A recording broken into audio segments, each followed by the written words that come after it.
What's up, everybody? Good morning. Happy Thursday.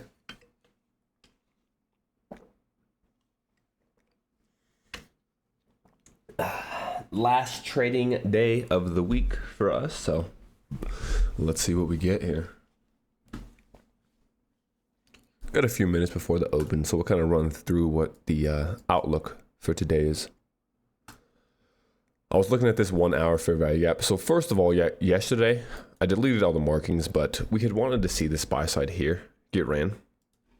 And you saw we got real close, right? Instead, creating equal highs here. So we end up creating equal highs instead. So I think we're going to revisit this at some point, right? I like this area.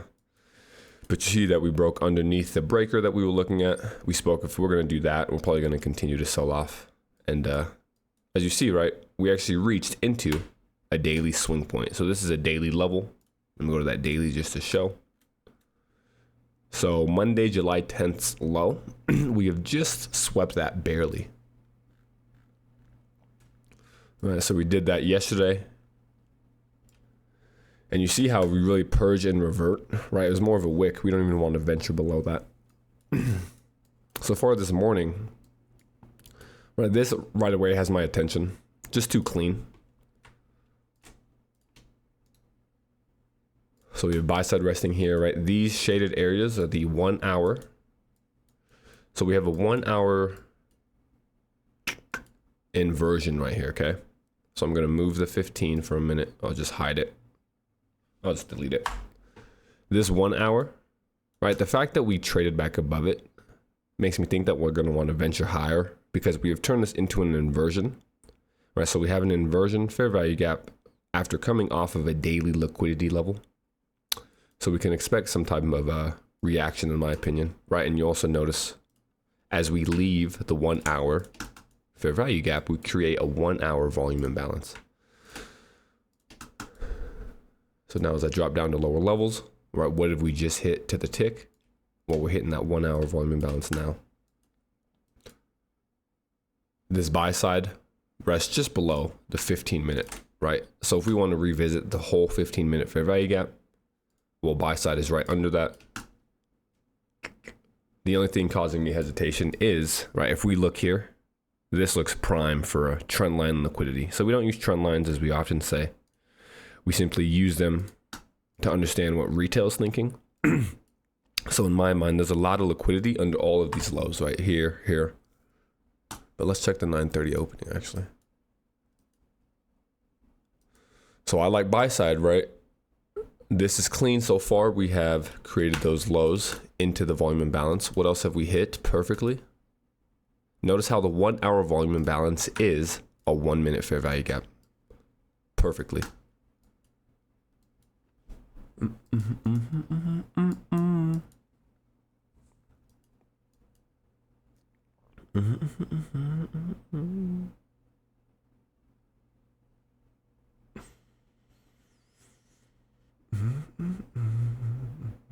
And full disclosure, I am in a trade here already. So this is this is actually a 9:30 opening entry. Right, I was already on earlier. This is my attention. I was watching the 8:30 high impact news event. So I actually just entered on the volume imbalance right here. So this was before 9:30 even took place. So a little different than my usual, but right, if I see things that I kind of enjoy or that line up, I'll go ahead and take it. And I am targeting this buy side here, right, which is 5 handles. Because it is the 9:30 open, I did go ahead and partial just as soon as we ran a high. So at this point, we're sitting at break even, right? This is a rather aggressive entry. We have equal lows here, so I think we might actually come run those. Right? Although this is a nice entry point. Okay, and now I'm out. Well, that was quick. So in and out, already won. One up so far. But we'll see if we can't get something actually a little better to call out here.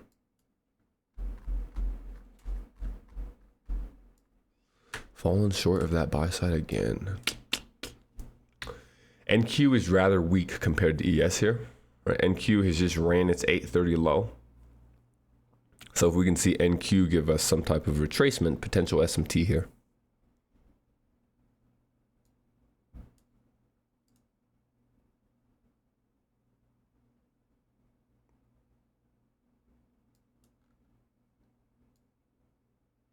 If we get back under the 830 level, my bias at that time will switch.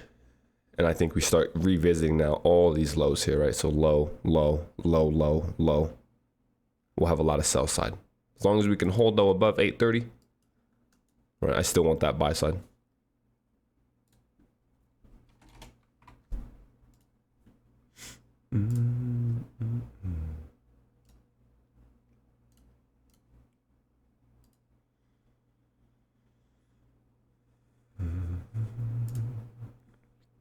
Yeah, we are holding right at the highest premium. That's why I'm partialing here. Because if we're going to hold the range right on the 5 minute. Oh, you guys can't see my 5 minute. On the 5 minute, right, we're holding this highest premium. So as we often say, if we're not going to take the external range, highest premium / lowest discount will hold us. And that's what we're getting.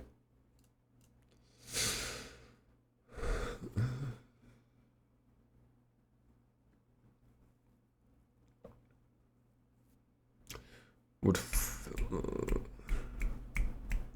go ahead and take a look, Jazz, at what you're looking at.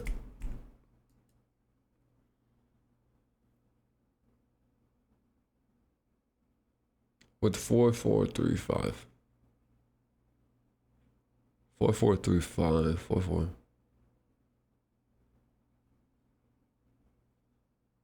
Oh, you're saying yesterday? I was like, huh?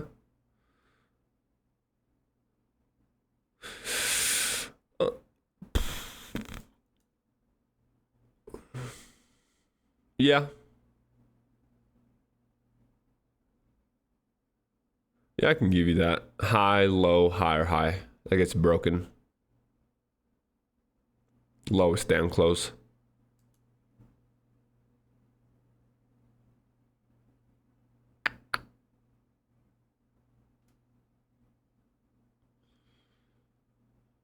Yeah, I can see that. Let's go back to that 1 minute, see what we're getting. So we've just pushed underneath. Okay.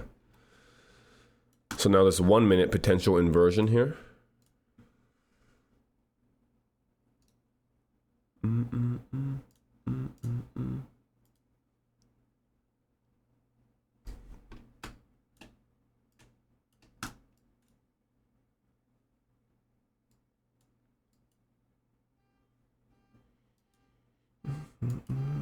$830 level. Let's see what we get here. See which PD Ray wants to take precedence.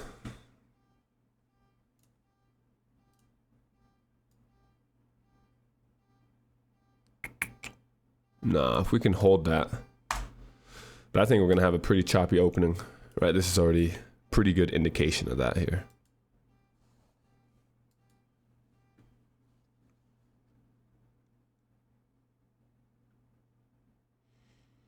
Okay, looks rather bearish there.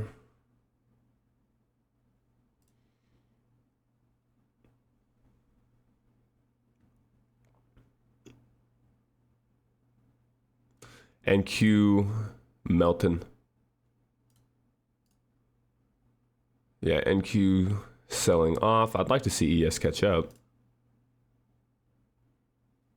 Take a peek at the DXY.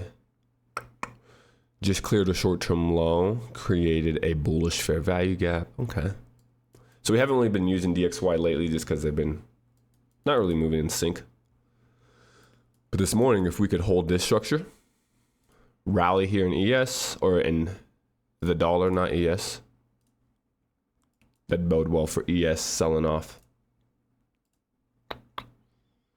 In my opinion, though, we got to stay underneath the inversion and the volume imbalance now. So we're wicking. I want to see us remain under that.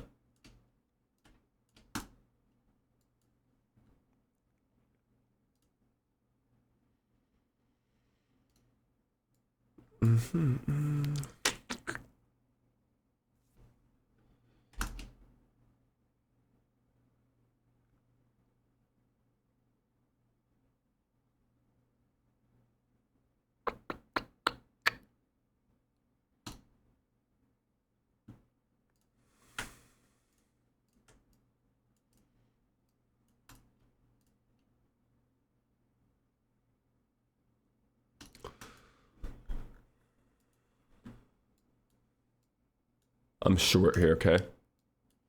Right here at this volume imbalance.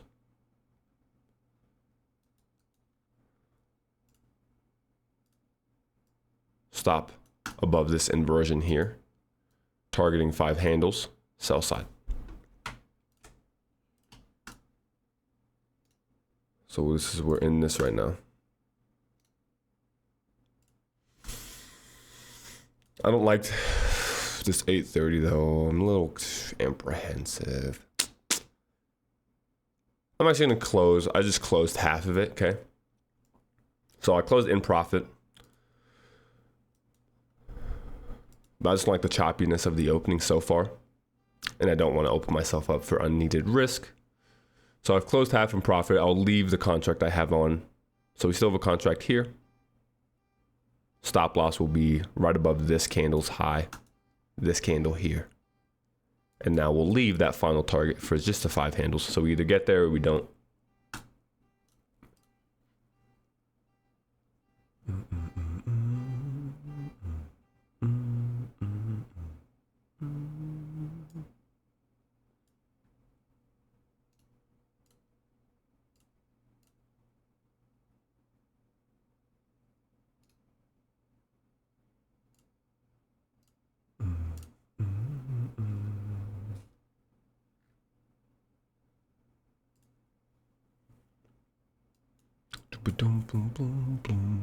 Since we've closed underneath 830, we'll go into break even. So my stop will be, we'll actually give it barely any. Since we already closed slightly in profit, I'm gonna leave it slightly above this volume imbalance.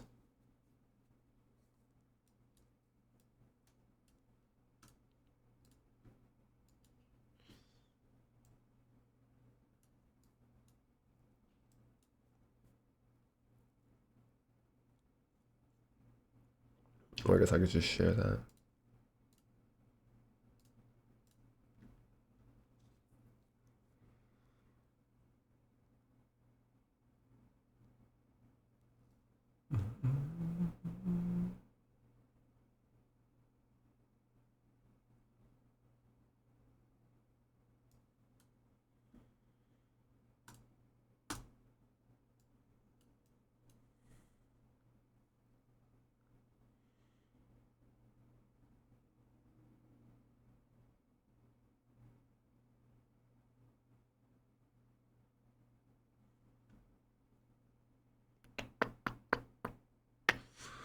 If we can get a candle to close under this wick, so if this down close candle can get underneath and close below the wick, we'll go actually to break even at that point.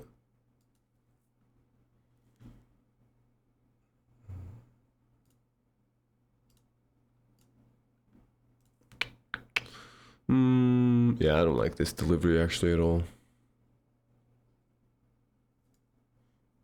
Still gonna trust though. Right, we're holding the 830. Body's telling the story. So even though we're wicking a lot here, as long as the bodies can hold this 830 level, I'll be cool with that.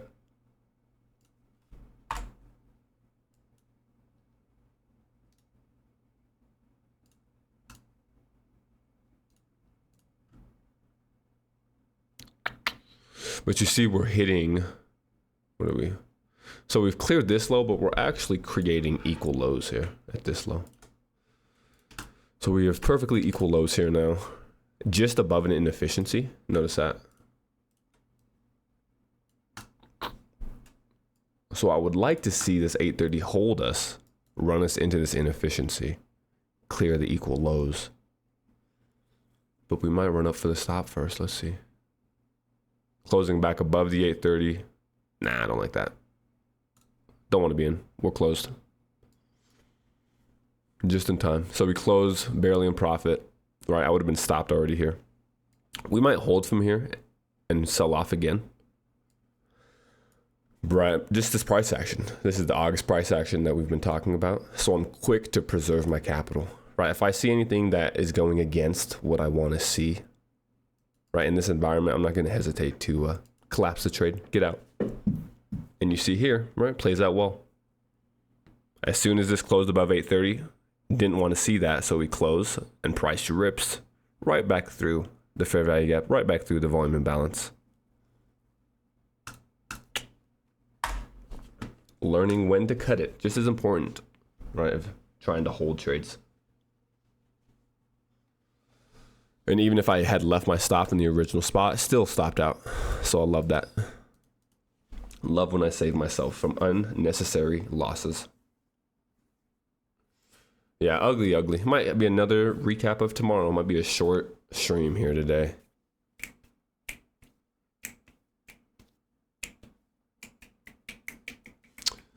Let's leave a fair value gap open here. We'll look for that to run us into buy side. And right, I'm really not a fan of this at all right now because two reasons here. We have still these equal lows, okay?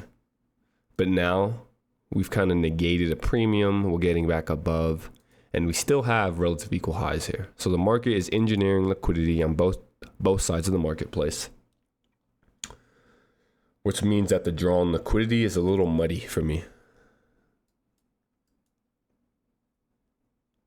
Because you see how, right, we're respecting this bullish fair value gap, but at the same time, we halted at this inversion. We're back underneath the 1 minute brother with the volume imbalance, but we're still inside of the bullish fair value gap. But we have equal lows here, but the 830 level is here. But we have a break. You see, right? You see how much I can continue this. I was just making a point of how many conflicting things are taking place at one time. Equal lows here are cleaner than relative equal highs. So let's see if we want to hit those again. Still holding from that inversion, right, that we marked out. This one doesn't even give you the volume imbalance entry, so it looks like we're going to want to push aggressively into this.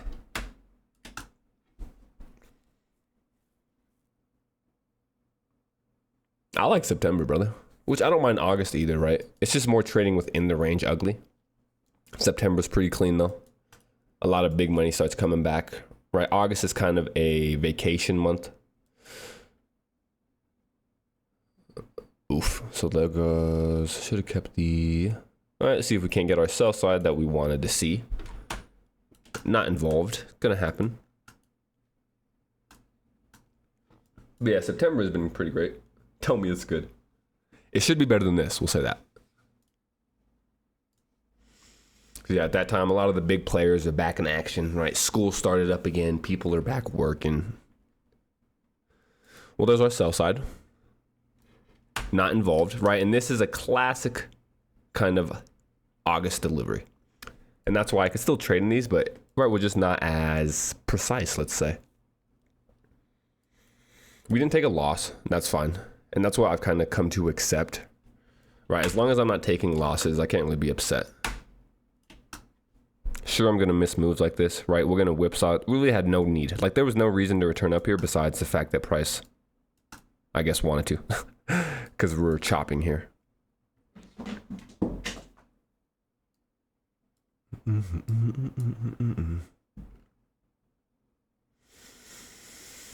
think we can keep running lower, though, at this point.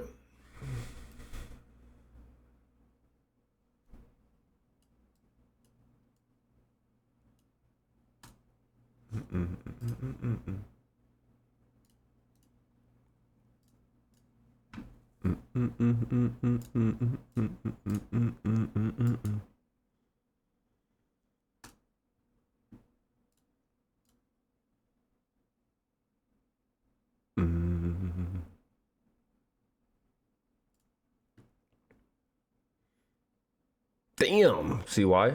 That is crazy. I mean, you're bound to have a loser then. If you're gonna have a 26 day. If I go 5 days in a row, I almost make myself take a loss. I'm like, all right, here we go.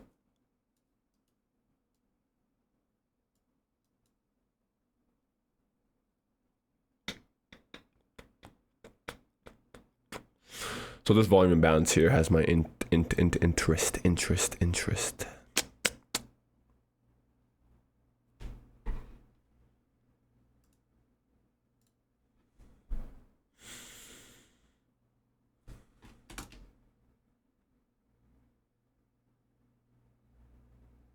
Two was 5.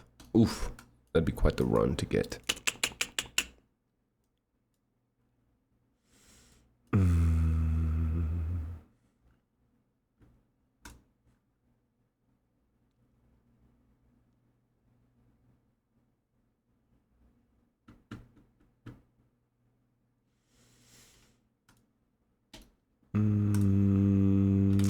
Let's see, what's 5?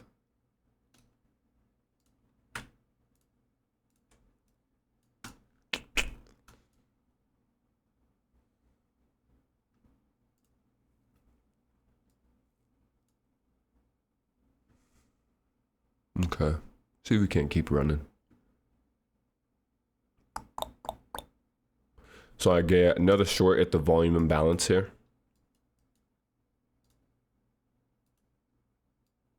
Stop above these wicks.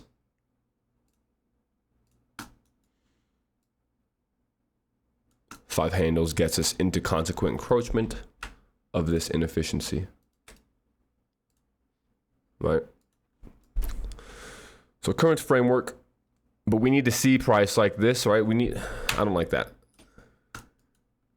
Wick, wick, wick, wick, body holding. I need to see a body get underneath. If we can get a body underneath, I'll be pretty confident that we'll run these lows.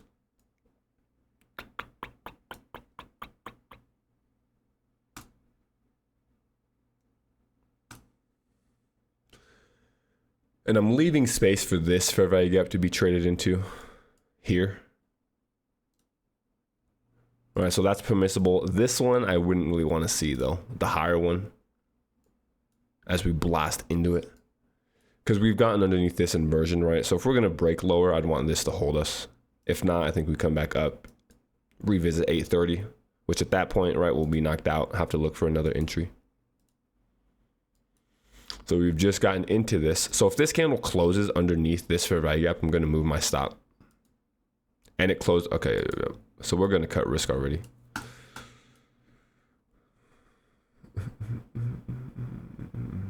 Because like I said, I don't want to see this fair value gap be traded above.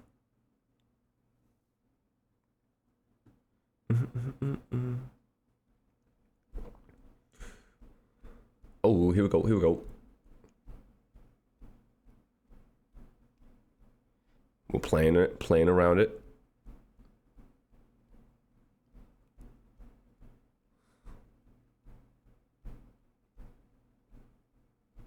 Boom, we're out there. So now we out the second trade. All right, we'll see if this holds us here.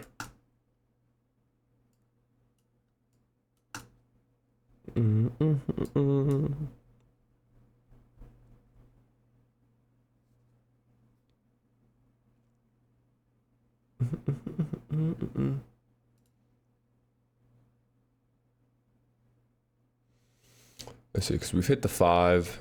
There's no volume imbalance even there.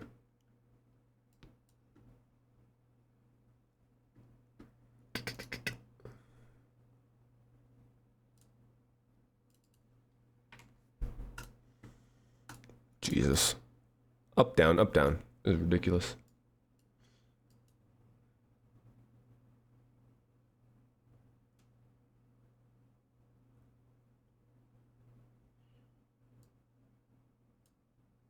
Quattro, quattro.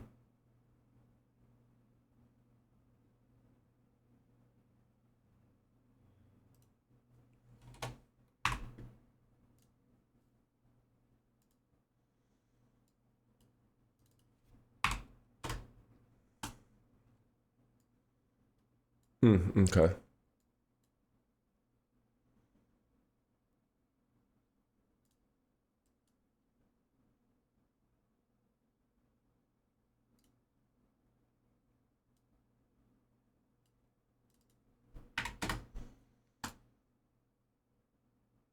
I lied.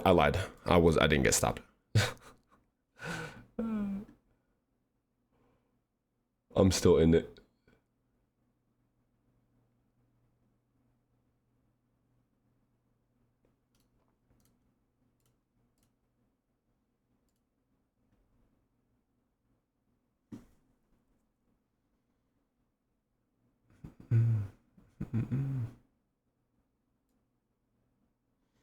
At this point though, my stop will actually be above this candle. I had it here, I actually moved it as we aggressively came up into this. So I'm still in that original position with the volume imbalance short here.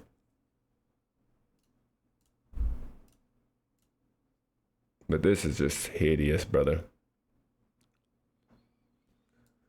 High resistance, right? Choppy delivery.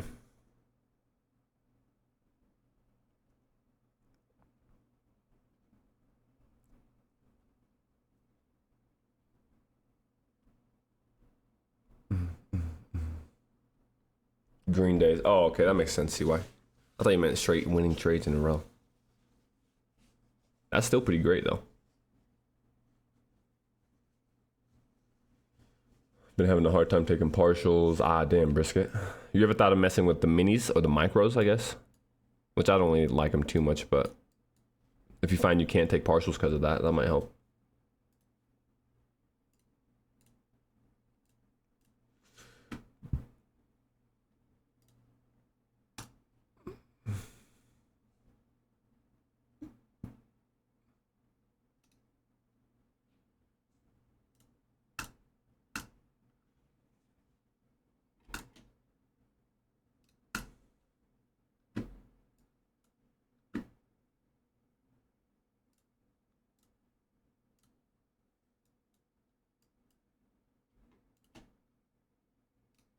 Because we hit the midnight, broke even. If we hit this fair value gap here, I'm gonna partial one.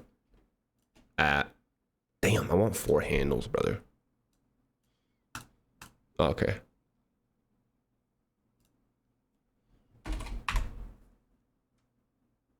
Get in there though. See, we haven't hit it. We haven't gotten in there. We're hitting it. There it is.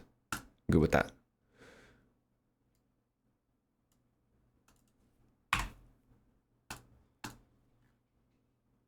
We're just gonna go to low. Actually, shit. I might have fucked up. We should have went with that. I was gonna go consequent encroachment, but we actually missed that. If we can hit it again, we'll get out here. Because I missed that exit, I'm actually gonna go ahead and go stop and Hello. There we go. Oh, and I got out with slippage anyway. Hell yeah.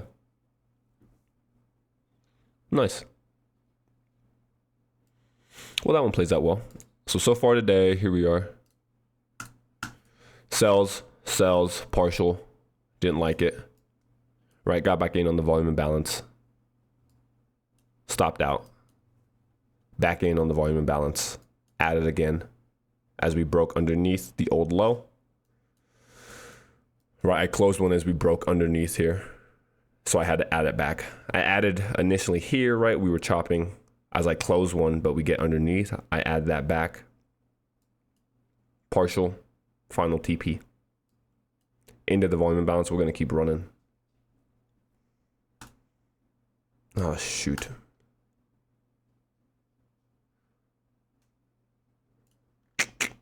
We'll chill out. I'm good with that. That's what I'm saying, brother. Slippage has been absolutely on point this week. Nothing but positive slippage. It's like, brother, just leave your TP where it was. I got you. No need to move it. And surprise, surprise, we exit on a low. No surprise there, actually. But we love to see that.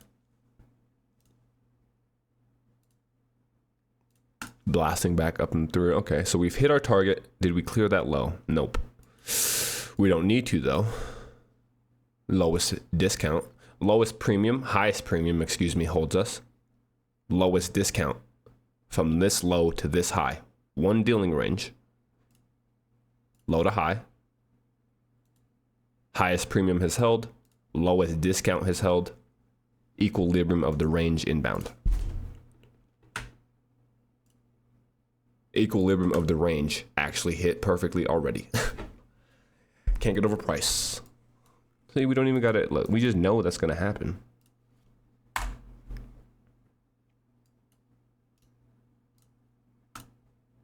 All right, back to the other chart.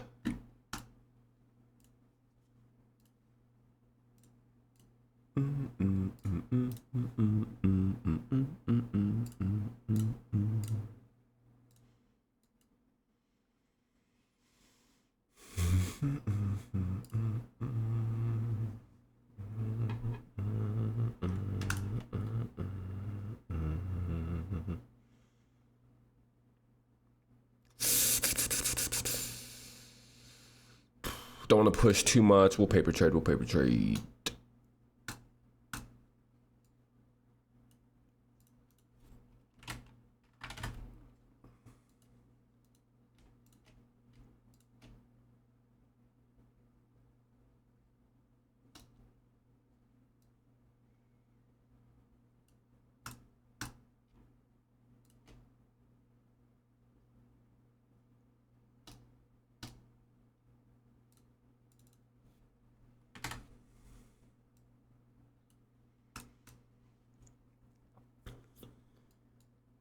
Back in here with paper, right? Because I already caught my meal for the day.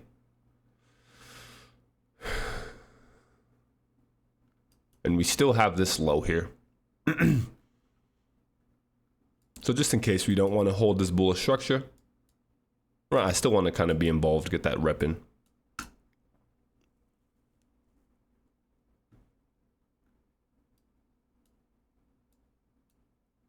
So what we would want to see now, right, is we came back and hesitated again at the 1 minute, as well as the inversion that initially sent us lower.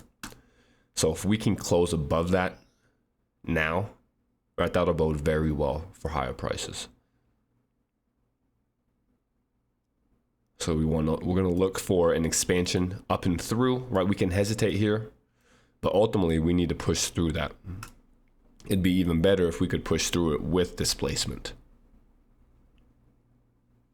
Or else we might just kind of hold here again, right? Because we already hit the equilibrium, like I said. Price was going to return into the equilibrium of this high to low after holding the highest premium and hitting the lowest discount. It's going to revert to its equilibrium, and that was this candle, right? And I mean, it returned absolutely to the tick. We can't get any more perfect, right? That's perfect price delivery. So if we're going to go lower, it'll be from here. But we want to see it go higher.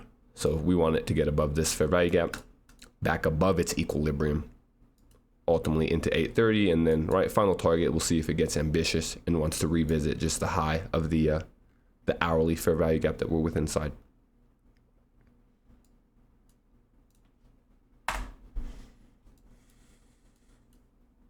That is exactly what we'd want to see.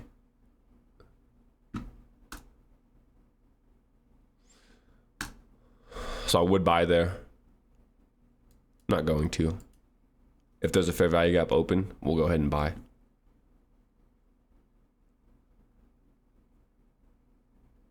Or what we'll actually do is if we hit this order block again, we'll buy. We could have used the inversion, right? Like you saw me kind of want to do. That's more aggressive. So we'll see if we don't get confirmation or something like that. All right, so let's add a few here. All right, let's see if we get stopped now at this point.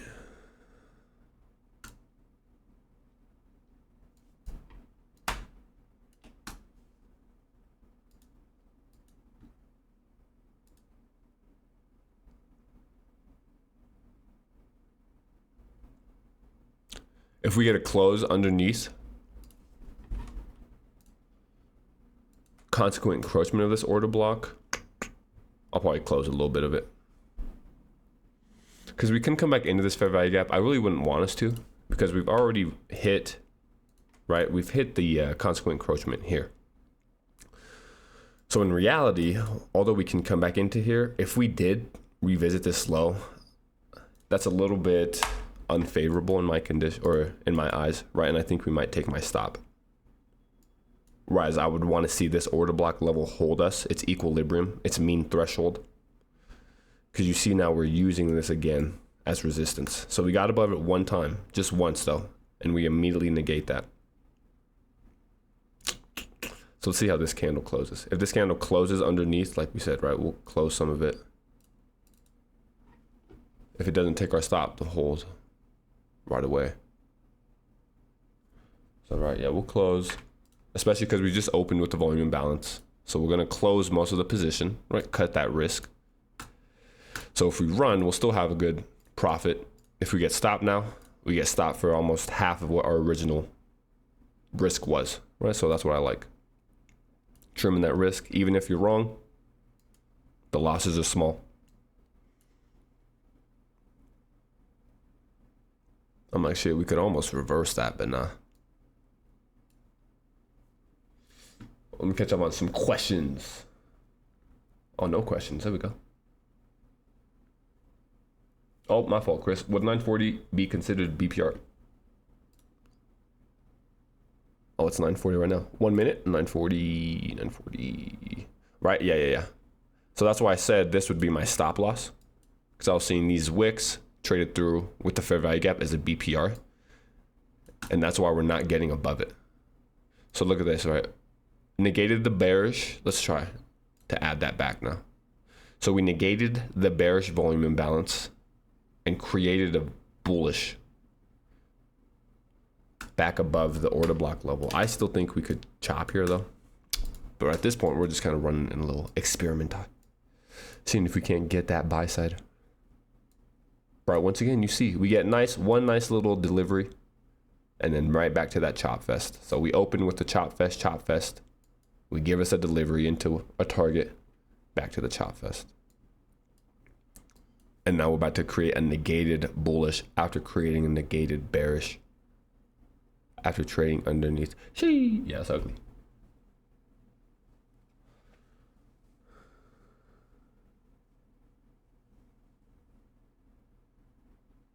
Oh yeah, the micros they do move differently. I forget. That's fair then. So we have now negated that. No way, we're just gonna let it rock at this point. We could care less. The beauties of paper trading, fellas.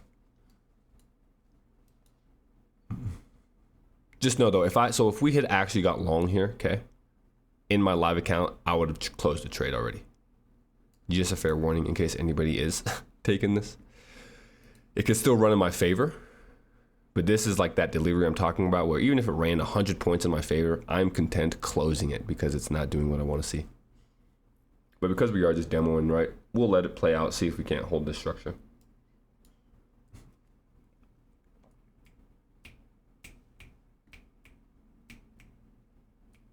My target was the low and got stopped out. Wait, what you mean, Mr. Mike? Oh, your target was this low.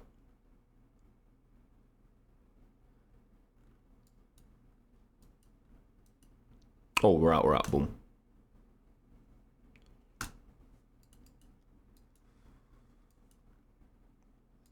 Should we try to go short here? Nah. Ugly delivery, let it rock. I was expecting price would visit consequent encroachment of that fair value gap. Of what fair value gap? This one? That's kind of what I'm guessing you're saying, red V?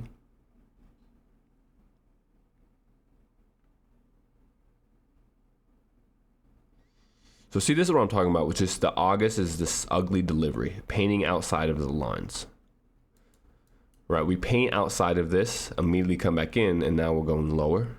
But at the same time, even though we did paint outside the lines of this fair value gap, right, we couldn't even run to clear this high. So it's just very murky. Like I'd be confident to be shorting if we could have cleared these highs, but we have equal highs here, right? So I don't like that. And at the same time, now we've just hit this, created relative equal lows. You guys can just see how ugly that is. And this was a great example of preserving your capital, right? I just had 2 great trades to get short into my target. I'm in no rush to go back in there and give it back. So if I feel the urge to want to trade, right, that's when I pull out that paper account and I rock with that. There's nothing wrong with paper, fellas. Well, there's the high now. I wouldn't be surprised to see us. I kind of want to turtle soup this, low-key. Let's give it a little turtle soup tape read. If we're in a seek and destroy, right, we shouldn't blast through this. So I kind of want to see if this run was simply a run on stops.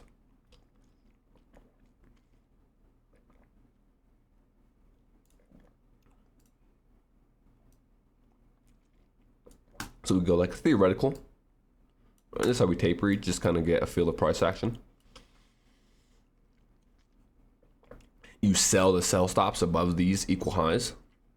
Stop loss would be above the untouched premium. This actually right here, never mind.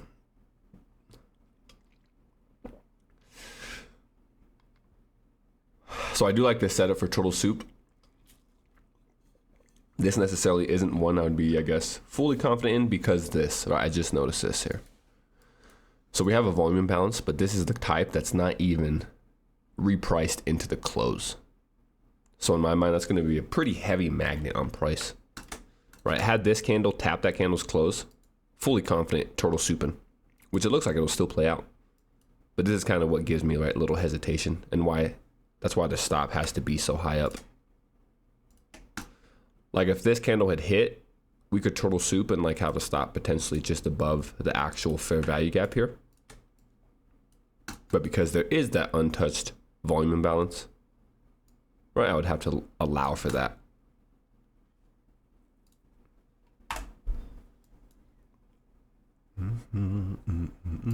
Still hitting that BPR, right? No candle bodies closing above it. This candle closes on this consequent encroachment, I'm guessing. That's what it looks like. Exactly, yep.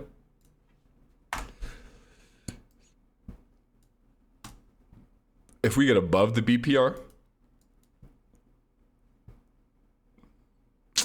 that'll bode well for here.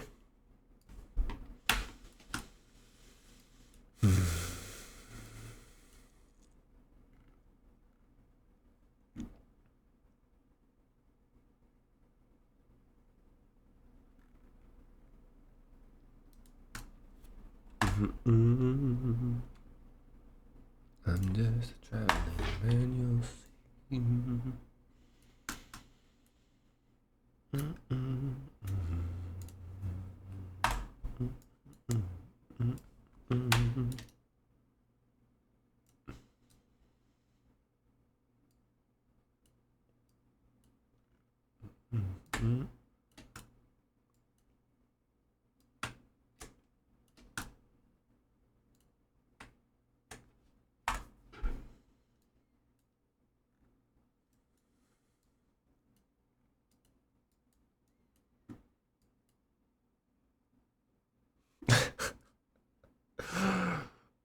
Oh shit. This shit just cracks me up, this delivery. Cause I already know I would have been, I would have been so flustered as like a new student. Just absolutely flustered.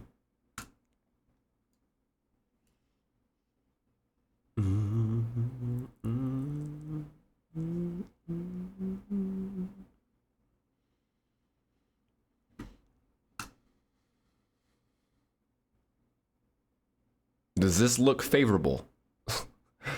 Does this scream high probability in either direction here? At this point, we're really just bouncing between PD arrays.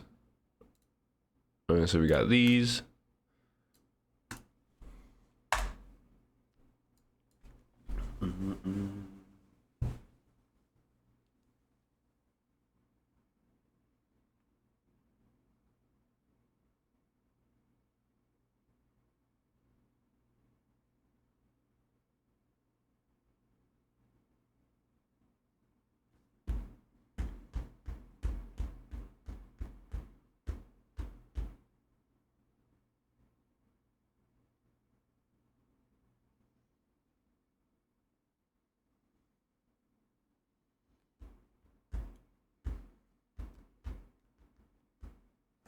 And I think that I know.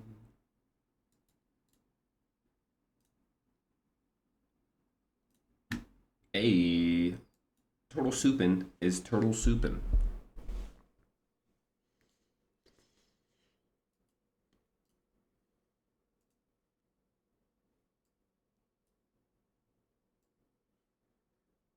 See, look, so that was already 5. So we would have closed already on that turtle soup. Right, that worked out nice. And that's kind of how I tapered.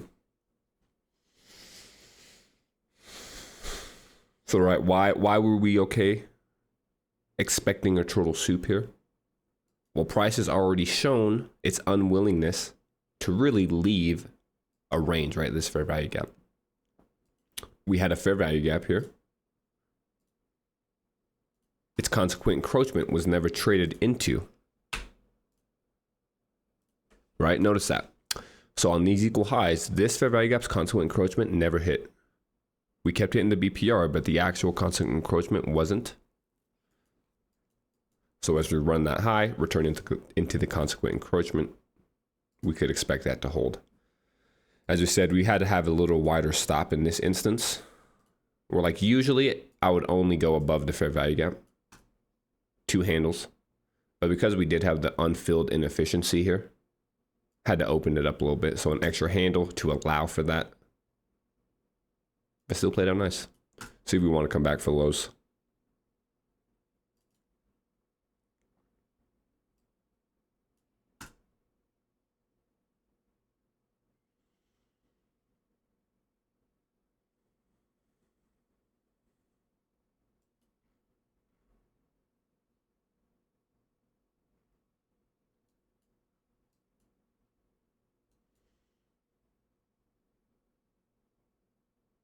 I would expect resistance from the midnight / this fair value gap here.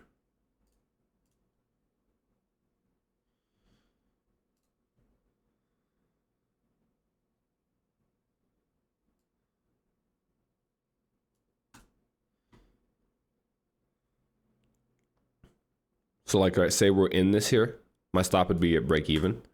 And now I'd be adding a position as we hit this fair value gap. So I would have stacked another position here. And at this point, I would have moved both my stops in profit, right? So this original entry would protect this stacked position if it was to get ran out and stopped here. But I would add, because we haven't hit the actual sell side target that we were looking for, and now we have equal lows here. So in my mind, I would look for a return into this premium that would be met with resistance to hopefully send us lower into right lows.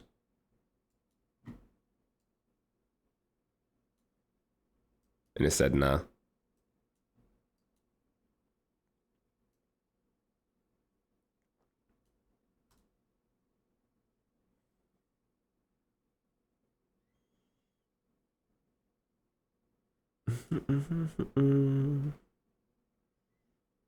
Oh my God, yo. I didn't realize you guys had, I'm goofy. I was scrolled up in our chat and I was like, damn, you guys haven't said nothing. My fault. Let's see.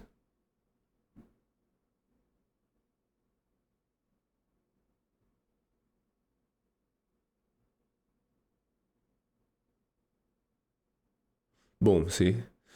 Whew. Wrong again. But guess what? No money lost. That's why I love it. Right, as I continue to tell you guys, I'm wrong. There's times where I'm definitely wrong. But I've learned when I'm most likely to be wrong, right? And that in itself is a valuable skill set. And that's why, right, I either mess with it in paper or I just taper it like we are now. In here, right, higher probability because we have targets. After the targets are met, that's when I understand price is going to be a lot more jumbled. It's going to be a lot less probability. So I'm fine not engaging. And you see it's protected me multiple times already, right? Whereas I would have been stopped out twice if I was trying to actually engage here.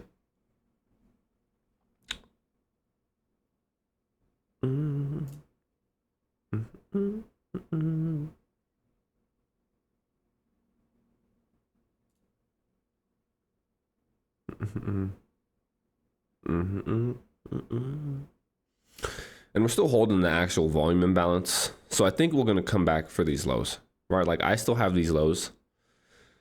But I mean, just like yesterday, right? This terrible delivery here of not taking our highs and just playing around that. I'm getting that vibe here. Right, so we have lows. Seems like we might just play around that.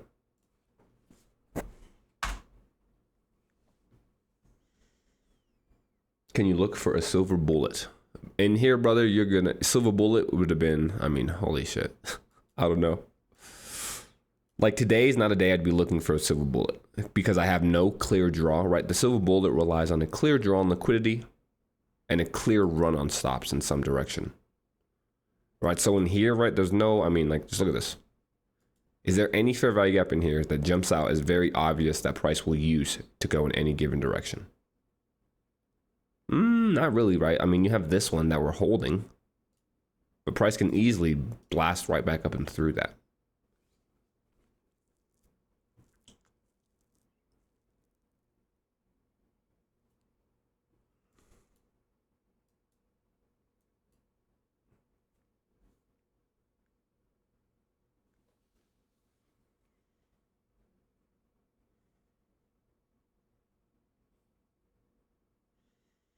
Just got out of DD. I think I'm done for the day. If someone shorted that, yep, brisket, be done for the day. Range trading is enabled.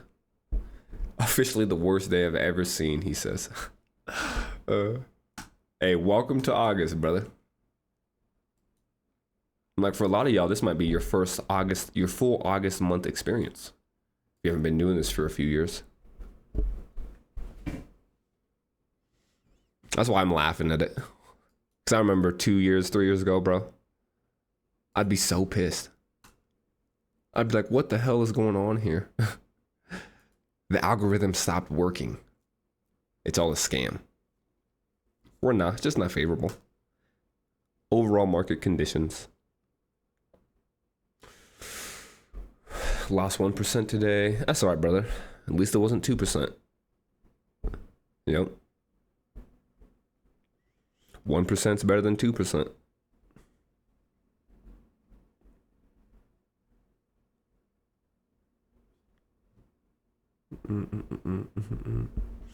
Still trying to find a silver bullet on a shorter time frame. Yeah, you can look for one, but right, this is a day I'm saying where that silver bullet is going to be a lot easier in hindsight, right? So this is a day where in live action, you're probably not going to find a clean one.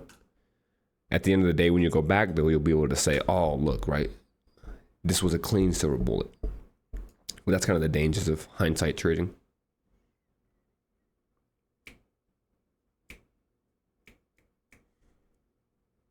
Yeah, get yourself some food, just watch. And right, for me, like, I would close and walk away. Because I've seen this, so I understand what's taking place.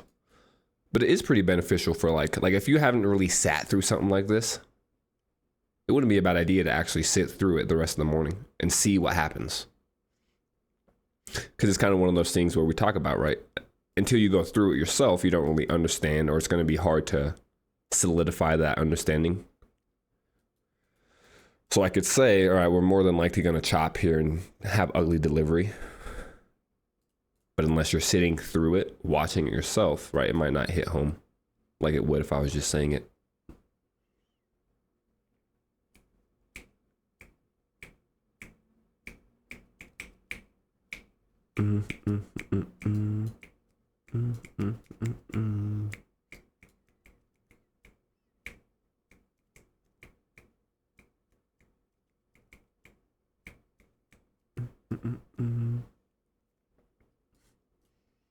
And look, even our turtle soup wasn't giving us the full meal today.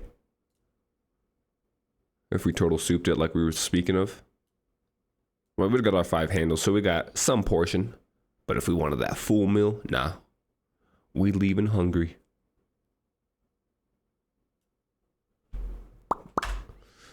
Why else was this a turtle soup, though? Well, we can kind of talk about that in case some of y'all like the old turtle soup entries.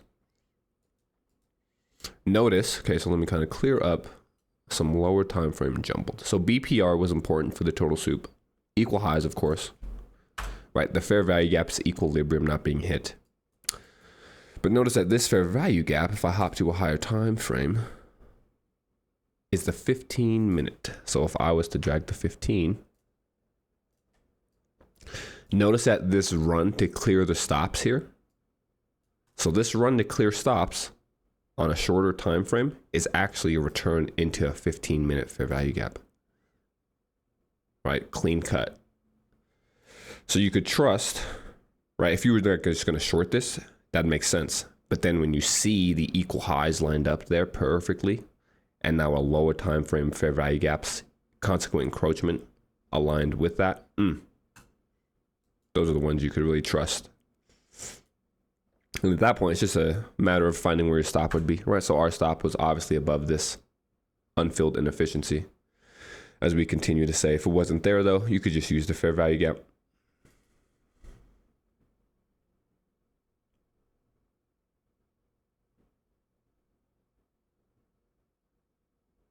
Said I have time entering my ideas while listening. Hey, that's fair, Blaze. That's very true. I feel that. I'm not sure what a turtle soup is. Oh, my fault. Turtle soup is just entering on a run on stops. So just another fancy concept Michael created. From that one came from, I don't know if you guys have ever read the book The Turtle Traders. It's a pretty good one. But that's what that comes from. The turtles.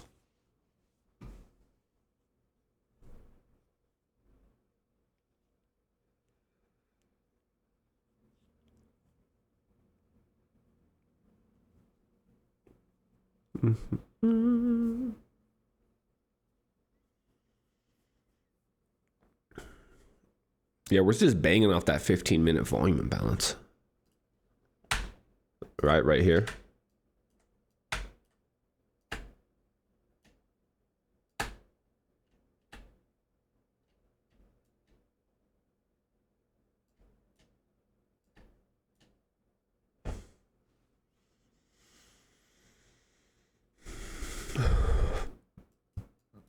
That is disgusting. Turtle scoops look scary. Yeah, they can be scary if you're not sure what you're doing. That's fair. Like, you have to be very confident in your bias to execute on a turtle soup. That's almost like the mastery entry. Like the turtle soups here, this is how Michael enters. Actually enters. That he doesn't show us, right? He always says that there's things that he doesn't show. He's hinted to it though many times that this is his real, right? We're not going to say enigma because no one knows what that is. But for him, he requires really no PD array to be formed. He's selling highs, buying lows.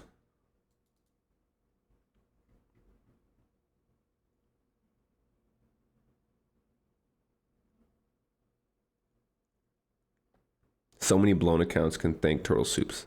Definitely. Or blame turtle soups. One of the two. So I'm like, a lot of blown accounts come from trying to like buy a breakout, right? And then just get an absolute reversed on. And that'd be a beautiful turtle soup. But yeah, sometimes people do just try to randomly sell tops and it blasts through. So it is subjective. But holy cow, fellas, look at that. I love trading in this. This is probably the best market environment to trade in. If you guys have prop accounts, I think you should risk 2% on the next trade today.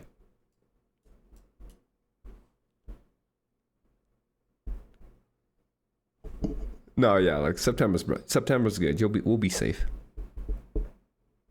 And right, we'll say there's still opportunities, as you saw, right? For how ugly today was, we're walking away about 0.5% in profit. Right? 2 winning trades. So it goes to show that even in this hideous shit, if you know what you're looking for, you just have to be a lot more precise, right? A lot more nimble. And that's why I'm thankful for that 5-handle approach. Like if I was aiming for this sell side here, never hit it, and now we got to sit through all this, which we still might get to it, right? But that's just that high resistance. Whereas I was able to capture 10 handles, right? In a matter of, let's see, in about 20 minutes, 10 handles in 20 minutes. And now the rest of the time, we've just been watching this nonsense here.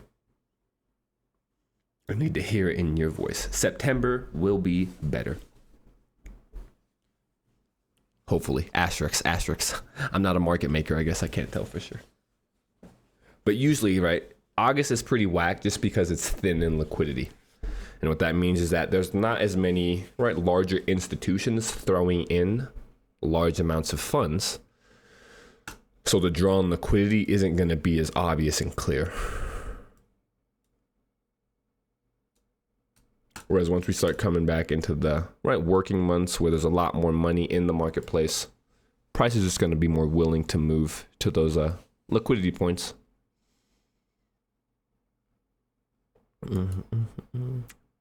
Whereas now, right, like this trading is more just straight retail trading without institutional sponsorship. Jeez. And especially because we've hit this low from July 10th. that kind of has me worried that we might consolidate for a minute now, right? Like this was the draw on liquidity from up here, this low, right? Because this low to this high was the dealing range we were within. So we ran its high, we came all the way back down to clear its low. So if we don't start accelerating, right, aiming for this low, it might be a real ugly month of being like held in these two ranges. Like these are some pretty large range days, to be honest. So I wouldn't be surprised to see us hold in these two ranges for a minute if we can't continue to accelerate lower. Right, we might get something like this again, fellas, for this month. You guys have flashbacks about this over here? The absolute chop fest.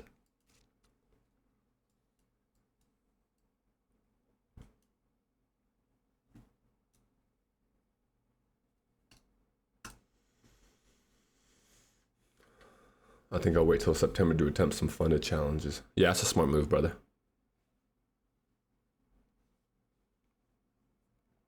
August is a great month to tape read, really hone in your right skill set, even study if you need to, catch up on videos, catch up on old concepts. And then we come into September, guns a-blazing. And that means for me, right, August will be, I'll still trade, but it'll be a lot less risk. So as you've seen, right, instead of going with the 1%, 0.5% risk that I usually do, it'll be more like 0.25%. And I mean, even this, like, come on, what are we doing here? Take out the lows if you want them. And right, how many times have we gone up and through this BPR, right?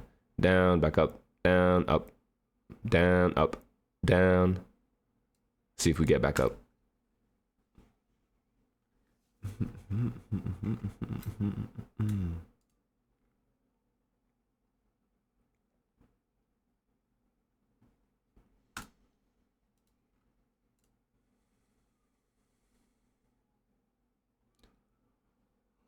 So our opening range has been established, 9:30 to 10:30. Opening range high, opening range low. Let's see if we want to visit its low. If we get back above this fair value gap again, as we do,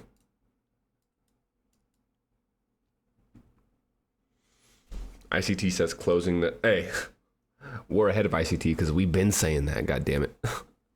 Nah. But that makes sense. Like I say, my mind at this point is basically a copy of him. Of course, he's better. Hopefully, I'll get there one day. But who knows? Right? It's a thing of, it's like, what is it?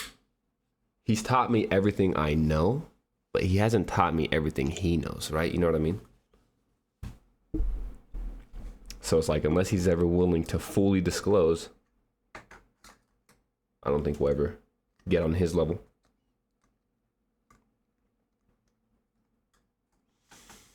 But shit, we'll probably follow his lead, Loki. Let's wait for this low first. These lows want to be hit, these equal lows. Once sell side gets delivered, we'll go ahead and wrap it up, fellas.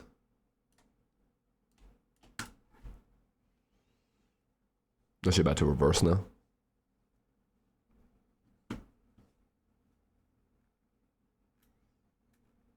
And everything will follow.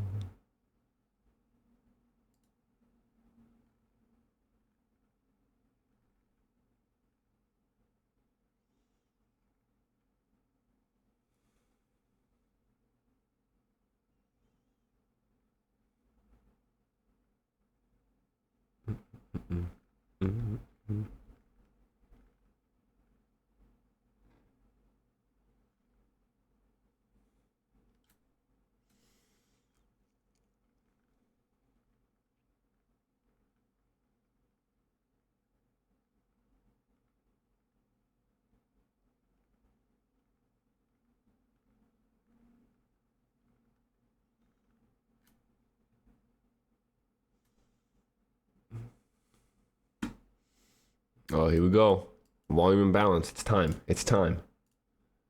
This is the one, right? Above the inversion, There it is. Yep. See, it's obvious when it's obvious. You know what I mean? It's just not obvious too often. Boom. Quick 1-to-1. Done. GG's. We're done. We're out. Sell the volume imbalance. Buy the sell stops. Close the charts for the day. Do you know ICT from mentorship times, or did you just learn everything? I was in his 2019 mentorship, his private mentorship. Did not finish it. Probably got about 4.5 months in. I was fortunate enough to actually have like his videos though, right? So I did have access to those still. Probably illegally. We'll keep that on the down low. But you know how people be. So I was able to kind of like finish the 2019 mentorship, even though I wasn't really in it the whole year. But besides that, everything else has been purely YouTube, right? So I've seen every single one of his YouTube videos at least twice. I can confidently say that. Every single one of them. So that's already who knows how many hours that is. And you know, he likes to talk a lot. So I've really had 10,000 hours of Michael's voice just in my ear. And that's really why I could do what I do at this point. I feel like once you spend so much time just listening to somebody, it's almost second nature to think how they think. Even if you don't want to. It's like subconscious.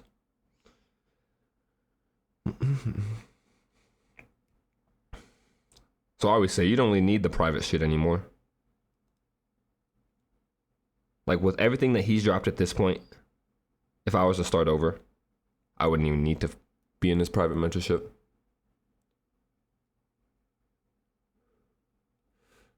So it was videos, it was like homework videos, right? So he would make like the normal reviews that he makes today, where he kind of talks about what took place, what he expects. But then he would also have really what I do every morning, right? So he would hop on in the morning, he would live stream. He wouldn't enter trades, but he would tape read. So he would say, right, look here, like watch this liquidity, right? Label this fair value gap, see how price reacts inside. So it's really what he's doing now. And that's why I'm saying like, there's no need to even have a mentorship because he's legitimately doing what we paid him to do for free.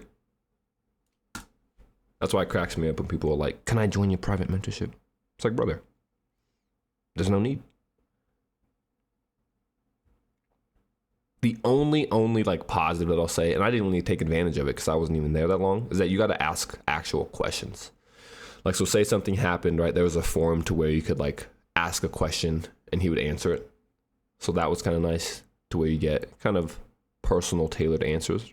But besides that, I mean, you have everything you ever need now to be successful. Scout Sniper was so long. That's true, brother. That one was hella long. Do you have any recommendations? Let's see. If I had to start now, that's what's tough. If I had to start now, I think I would go. I'd probably start with the Market Maker series because that was a good introduction into, right, liquidity, kind of how the market moves, what it aims for as far as draws on liquidity and whatnot. I'm actually short here, targeting 5 handles. So as this candle closed underneath sell side, right, I got short as we trade back up into it. The actual entry was 44.19 though. So I need to get to 44.14 for 5. I'm actually going to go stop above the candle I entered on here.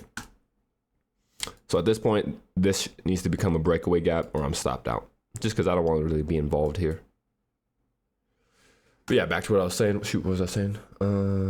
Oh yeah, the series. So I would go, let me pull them up actually so I can kind of remember. But definitely that Market Maker series. I like that a lot. Of course, the 22 mentorship.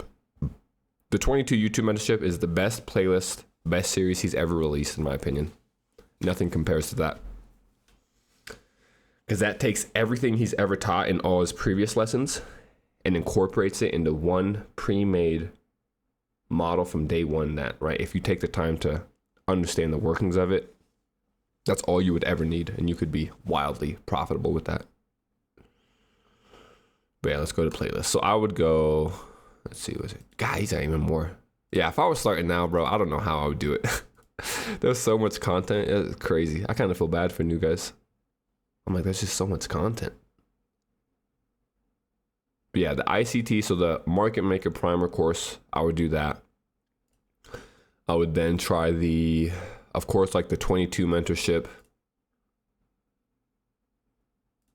If you're new, I like that Went series, what every new trader should know. That's a lot more like psychological talks and whatnot. Still good though.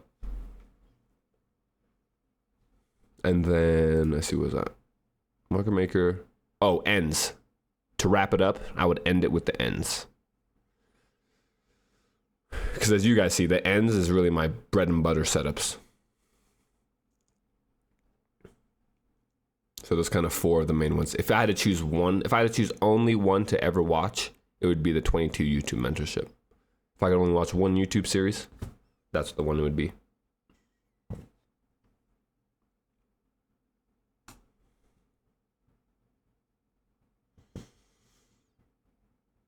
Ends is good. Oh, look, I just saw you guys talking about it. Yeah.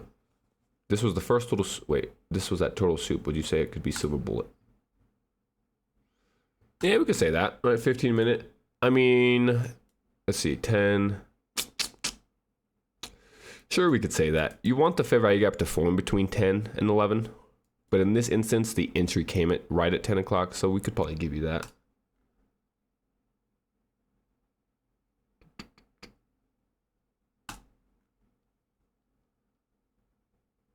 Right, that volume imbalance would have been a good short opportunity.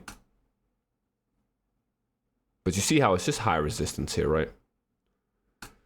So we do get that delivery into our sell side like we were talking about. But very high resistance getting there. All right, I had to sit through all this goodness.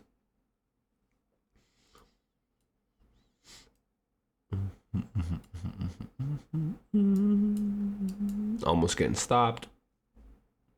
Not quite yet. We'll hang out, see if we get stopped or not.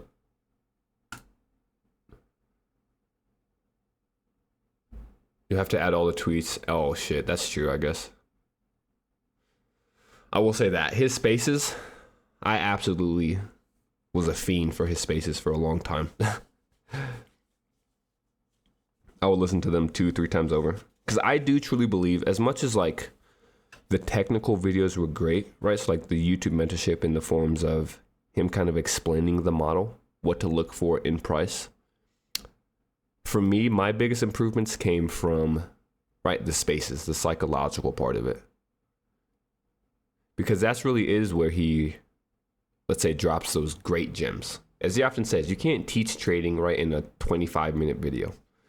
So in those spaces where a lot of people saw it as rambling, which it was at times, I'll just definitely agree with that. He loves to ramble. Within those rambles are the real like deep hidden gems, right? Those psychological gems that affect a really profitable trader versus someone who can kind of do it. And because I want to be right the best I can, I want to be a freak. I'm never really satisfied with just being profitable anymore. I spend a lot of time with the just all those other videos and whatnot. The ones where he gets them, hey, that's facts. It's hilarious. One time I had my girl watching to me. Shout out to my girl. She probably knows how to trade subconsciously with all the videos and fucking spaces she'd heard and watched.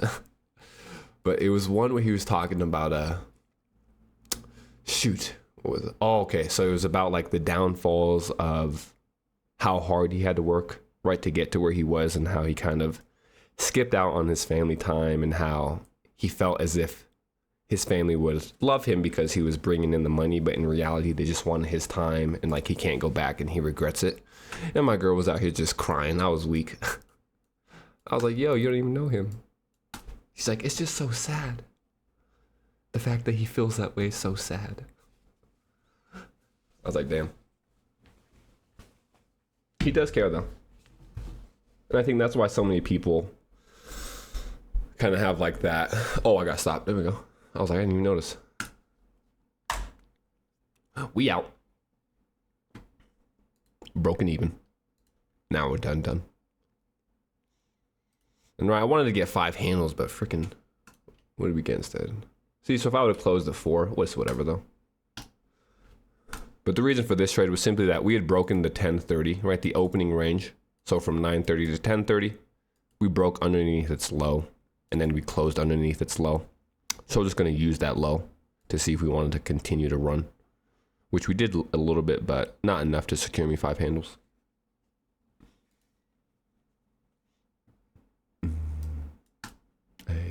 Hey, Miss Walker, thank you for wanting to roast me. If anything, this would be like the silver bullet that I see at the moment, right? We've closed underneath the sell side. So like if we hit this, I would kind of expect a sell off from here. Right, so the 5-minute silver bullet actually, right, look at that.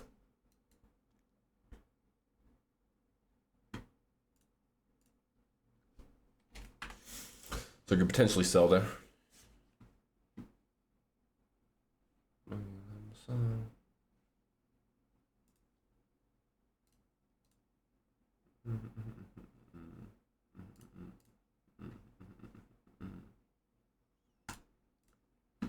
Yeah, man, he's definitely a dad figure for everyone.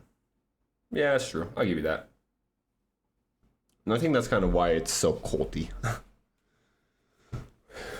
Which, right, I could admit, I think some of y'all would admit as well, that his following definitely is a little cult-like.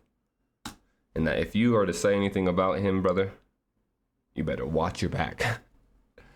Which I'm not necessarily like that, because I understand that everyone has their own flaws and whatnot. But I think just the genuineness that he has, right? You can tell that he really genuinely does want other people to learn this, so that way they can have a better life for themselves. And I think people understand that, and just the way that he does talk, right?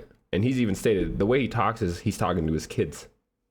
Everything that he's ever released in his mind is for his kids to watch. So I think that's why it comes off so, right, daddish at times, which is cool.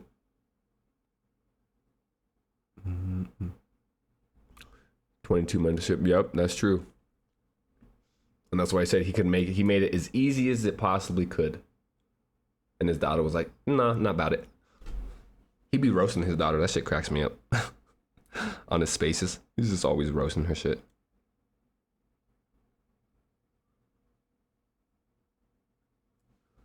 I'm like, damn, hopefully she don't listen to the spaces. She'll be all sad.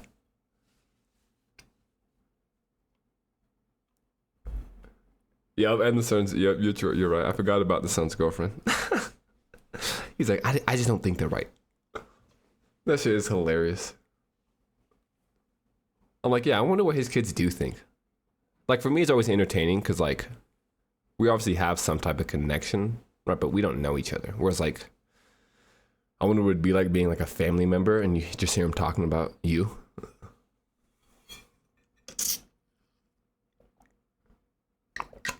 Like, when he was going in on his daughter, just saying how she's a perpetual learner, scared to make mistakes, doesn't want to apply herself. I was like, damn, chill out, bro. What if she's listening?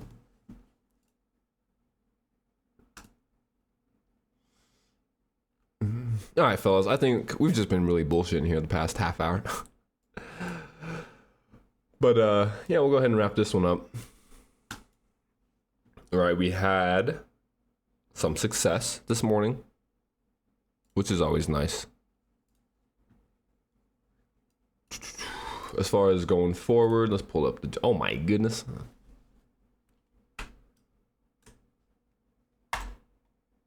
Just clear up all this nonsense.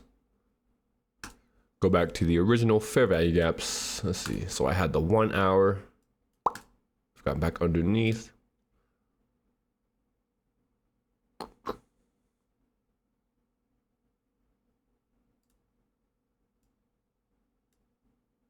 And right, this again, perfect example of coloring outside the lines here in that August delivery, where we get above that fair value gap, but then immediately, right, trade back underneath of it.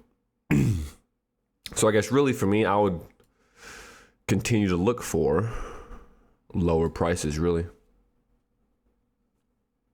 The fact that we're back underneath. So like if this 1 hour is to close back underneath the 1 hour fair value gap, then my next objective would be this sell side, and then obviously this one.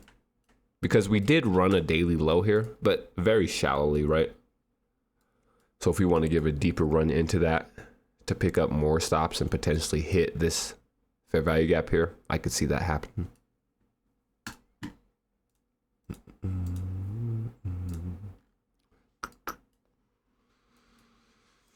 If we get back above this fair value gap, I will look for it to become an inversion. And then especially if we get back above the midnight level here. So let me move, right? We have the midnight level right here. If we were to get back above that with the candle closure, I think all these highs now, because now we have, right, 1, 2, 3, 4 highs that have yet to be hit. So during the lunch session, if we want to target opposing liquidity, it'd be all here. And right, notice what we have here, 830 level aligned with an open fair value gap. So there's our what? I thought that was yesterday.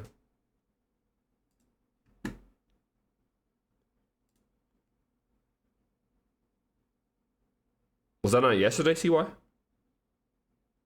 Now you got me all. That was definitely yesterday. Oh, August 16th?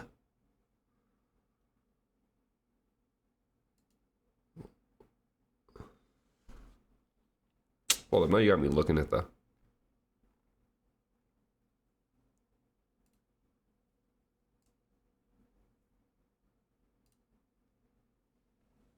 Oh, okay. You had me tripping. I was like, I swear that was yesterday.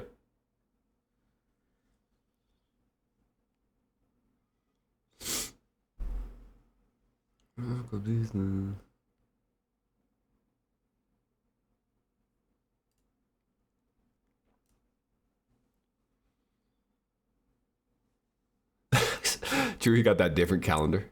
He's in the future. He's in the past that year. That's comedy. Fooled everyone. God damn it, CYC. You got us out here panicking. We're like, what? Yeah. All right, though. Oh, quick before you bounce. When doing top-down analysis, good thing I saw that. What time frames do you recommend from high to low for day trades, not swings? So for me, I don't really use anything higher than like an hourly, if I'm being honest. So like today, right, when we came in, the first thing I did was go to an hourly chart. So I can kind of run you through that now, honestly.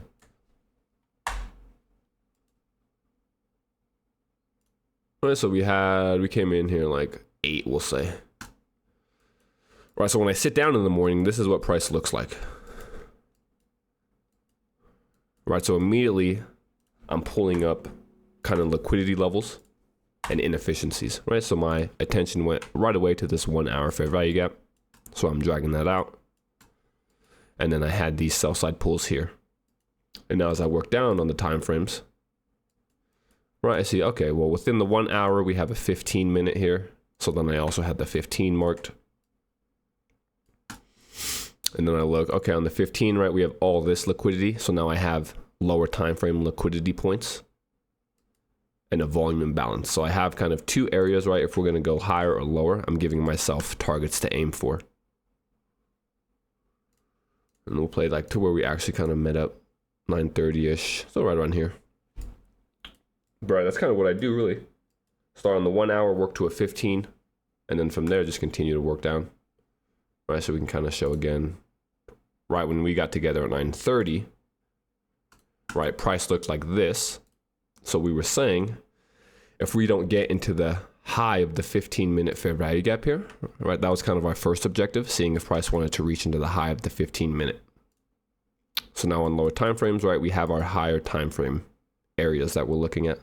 Got the 1 hour, got the 15, and then from there, I just look for liquidity points that align with that. So like this low immediately has my attention because it's in between, right, where the 1 hour and the 15 overlap. So I'm like, well, that's an easiest and obvious sell side liquidity objective.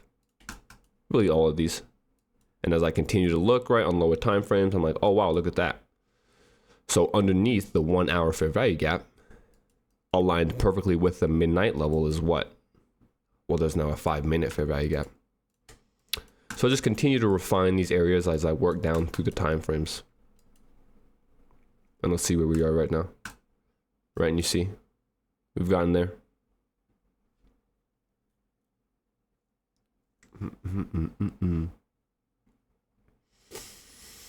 The daily is also pretty beneficial though. Every now and then, if I'm like super lost, right? So I use the daily today for this low here. So every now and then, if I just want a macro understanding, I'll use the daily. But because we've kind of been in a range and choppy, I don't really need to get that far out.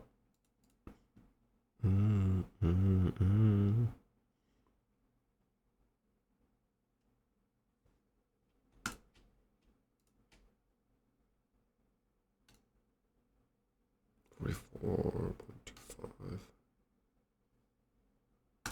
Well, then we'll come in for that buy side.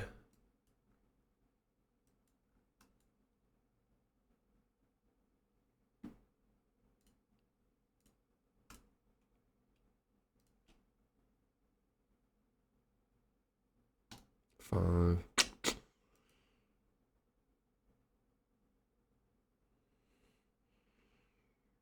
Yeah, right in the range.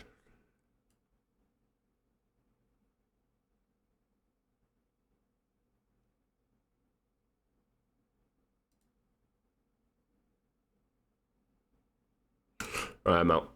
Got another 5 handle. Now we're done. We'll wrap it up there.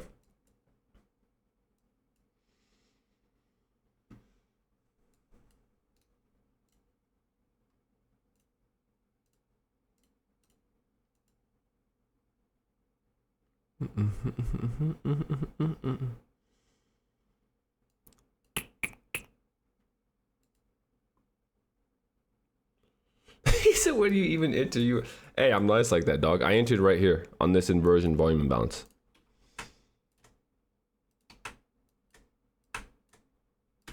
So the actual entry was 44.22 exactly. 44.20. Yep, it was exactly this here.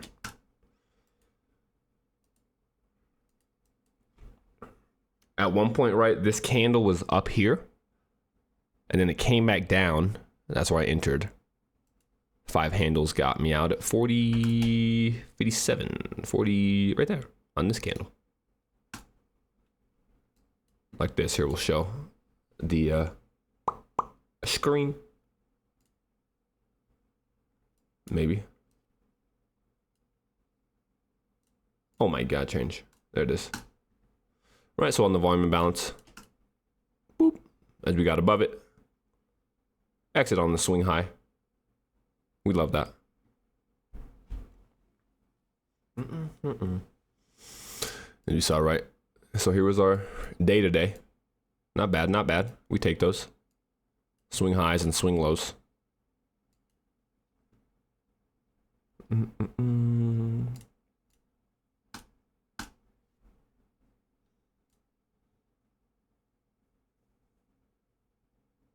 Hold up, CY. That is great. I'm about to steal that. Damn. The 5. I love it. Right, reason behind it. Yeah, so. All right, I was looking at this low here. I'm seeing this is a BPR. High to low. We reprice. We spend obviously lots of time up and down in this area. So from this low to high. We leave it. We break underneath. We're also breaking underneath the 1030. Right, so let me, we're going to go full here. We'll give it the full breakdown. So 1, I have an understanding of the opening range from 930 to 1030. Right, usually if we break the range in either direction, we should continue in that direction. So that's why this short here came on, right, as we broke underneath. Like I said, I'm entering again as we tap that. I wanted 5 handles, wasn't able to get it, so we get stopped on the run back up. Seeing us run back up though, and especially break back above this fair value gap, right, basically is a flipping point for me. If we're going to remain bearish, for one, we shouldn't even have to revisit this BPR. If we are, we shouldn't have to get above this fair value gap. So if we're going to not only return into the BPR, return into the 930 to 1030 range, but also blast through this premium, right? We're going to basically revisit this whole BPR in my mind, or at least one of the highs within, right? So we have this high here. So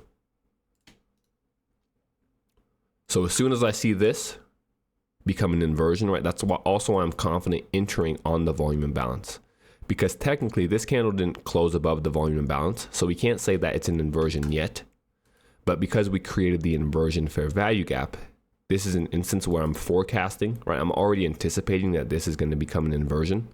So I'm entering on the candle that hits it, right? Not even waiting for it to be confirmed as an inversion level. So we enter right there. Our stop goes underneath the candle that creates the fair value gap. So under 2 handles. And obviously you saw, right, our target was the 5 handles there. So not really a model, simply just one of them, right? Another one of those order flow deliveries here. And yep, wick, right? 1050 to 1110, we're usually going to run. So the fact that we close above this right at 1010 or 1050, excuse me. A lot of added confluences in here. And oh my goodness, bruh. Look at that reaction. This shit never gets old. But yeah, hopefully that kind of helps, right? So it was incorporating opening range idea paired with invalidating a BPR, paired with getting back above an inversion fair value gap, as well as an inversion volume imbalance, and then having a draw on liquidity that price will want to reach for between the 1050 and 1110 macro.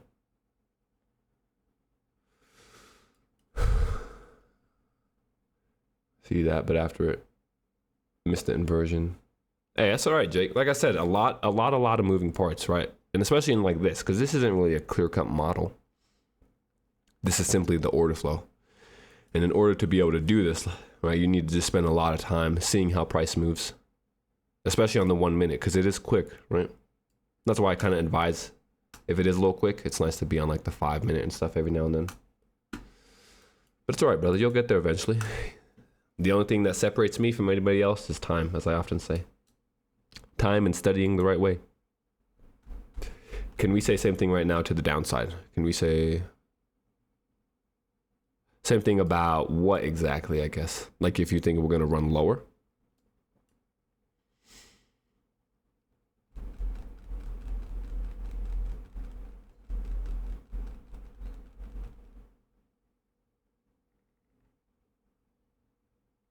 How you explain to use fair value gap? Well, I mean, I'm trying to just understand your question a little bit, Red. Can we say the same thing? I mean, yes, I guess. If you're just asking if we could use fair value gaps to look for lower prices, yes. I don't know if that's like a general question or if you're saying, is there a specific fair value gap that you're referencing right now?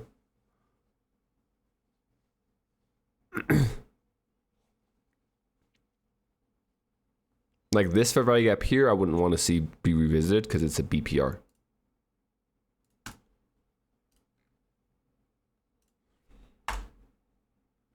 And it's the midnight level.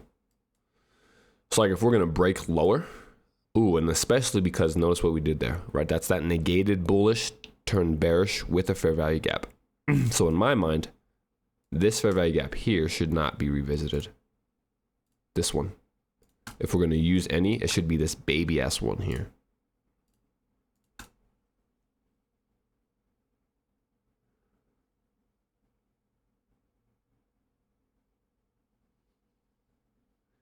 When you enter your long, you said I enter because I didn't want to see this close, this fair value gap. Well, yeah, right. I'm entering long because it's not that I didn't want to see this. It's just that this became an inversion. So if we're going to trade up and through this fair value gap, we should remain bearish from this fair value gap if we're bearish.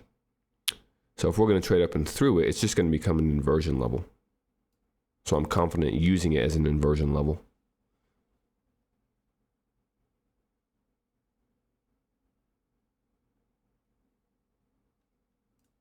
So I mean, like this would be an inversion. Like this here is kind of the same thing here. right? Where this is an inversion fair value gap that we close underneath. But this one is slightly different because in this case, like I'm saying, right, I wouldn't want to see this inversion be hit because we've already moved away. And we especially have created this negated volume imbalance. So like if we were going to hit this inversion, this candle here should have done it. The fact that it didn't and then, right, slams down, creating a new fair value gap, to me means that the idea of coming back to this midnight is no longer an option until we run out some sell side or return into the lowest discount, which is this fair value gap. And that's why that's playing out. Volume imbalance, right? Like, so we should hit this and dig into this and more than likely take out this low. Let's see. Damn, they got me out here sitting here. I was trying to leave it an hour ago. That's how it be though. It's interesting. I like explaining things. And if you guys find that helpful, I got no issue with it. But yeah, Redv, hopefully that kind of helps explain it a little bit. Right, I'm using inversion. It's just an inversion fair value gap. You should maybe watch my fair value gap video I have in the concepts. That'll kind of help with like how I use inversions and whatnot, what to expect with them. I am just going to wait to see if this candle remains open with the volume imbalance. If not, we'll rock out.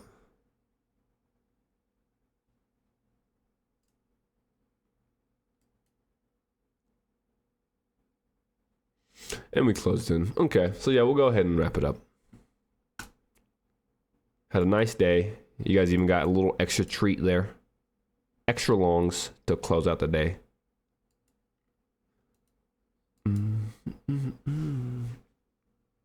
Yeah, no problem, brother. But all right, fellas, that was a pretty good day there, honestly. Absolute brutal delivery. Nice to sit through and kind of see that. Also nice to show that even in this brutal delivery, right, we come out in profit. So you can find that if you really do know what you're doing, you could trade in any environment. Just reinforcing that idea. Tomorrow's Friday, so as always, right, nothing tomorrow. We'll take that take it off. Let me just see what we got next week for news. Tuesday, Wednesday, Thursday, and Friday. Nice. So it should be a pretty heavy week, actually. Pretty news heavy week next week, which will be good for us. Hopefully we get some nice delivery. But because we do have news every day but Monday, we're actually going to take Monday off completely. So I'm not really interested in trading Monday next week. Yeah. So we'll take Monday off. We'll be back here on Tuesday to start out the week. And yeah, we'll continue to hopefully have some good live streams next week. Do you trade privately, Shadow? Depends. Usually no. Usually that's my morning golf days. So I have a tea time tomorrow morning at 7:30. So if I am trading, it's just on my phone. Kind of more of a higher time frame trades. And if I ever do, I actually usually record it. So I'll post it if I do take a trade, but nothing is promised.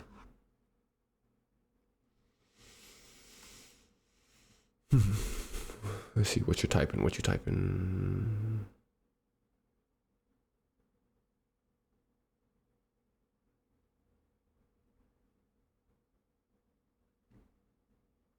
Hold up. Look at this. I just want to see if this idea plays out. God damn it. See, I was trying to leave. But right, we're saying if we get above this, we'll leave for sure. But this fair value gap should hold, and we should not come back into here. And so far, playing out like we're expecting. Let's take out this low now.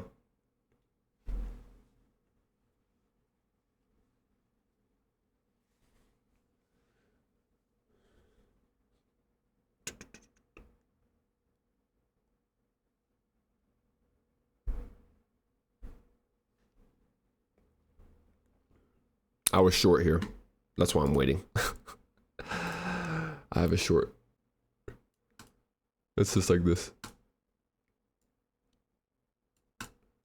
I've partialed at this low already. So I'm going to go to break even. Stops at break even. Stops actually above this candle. We're moving it. We're here. We're in profit. Stops here. Volume imbalance should take me into final TP.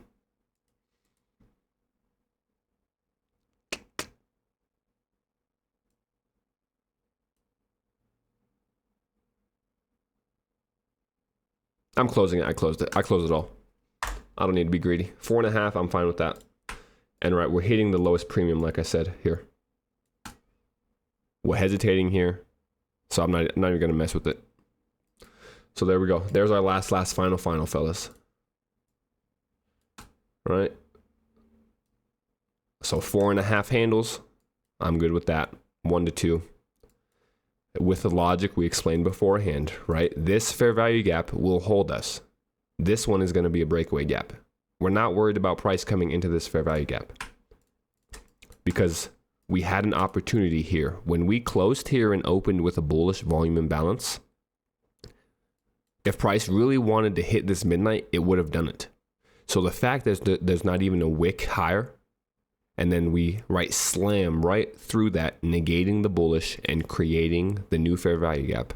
I mean, this is textbook. This is legitimately exactly what we explained in our volume imbalance video. So you see that it's repeatable, right? It's not no type of hindsight type of thing. These things play out as we were expecting because it happens over and over again. So hell yeah, that was real nice to show. I like that. And right, because that's another example of how we can find these breakaway gaps. Whereas a lot of people may be wanting to see the midnight with the fair value gap. And to be fair, right, there's times when even I say, oh, a fair value gap paired with midnight, I want to see that hit. But that's why it's so important to understand narrative, because this is an instance where this, right, fair value gap paired with the midnight, I don't want to see hit. Where instead, this one indicates to me price's unwillingness to go any higher. So this fair value gap here is all we need to do. And surprise, surprise, exiting on a swing low again. Goodness gracious, brother.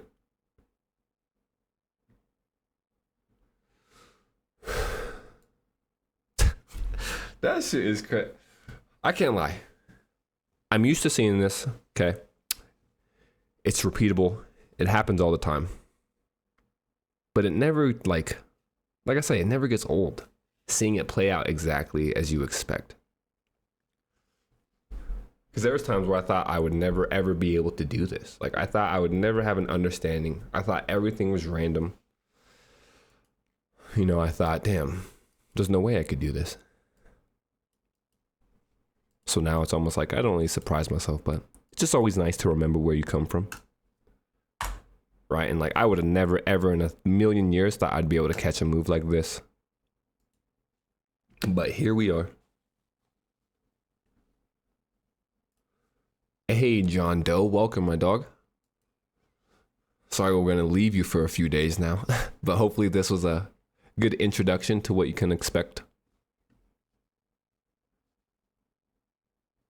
I do trade on my own.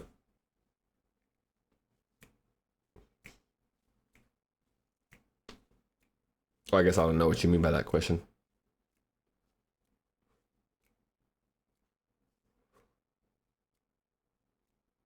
Oh, damn. Ooh, yeah, that'd be a good one, Red.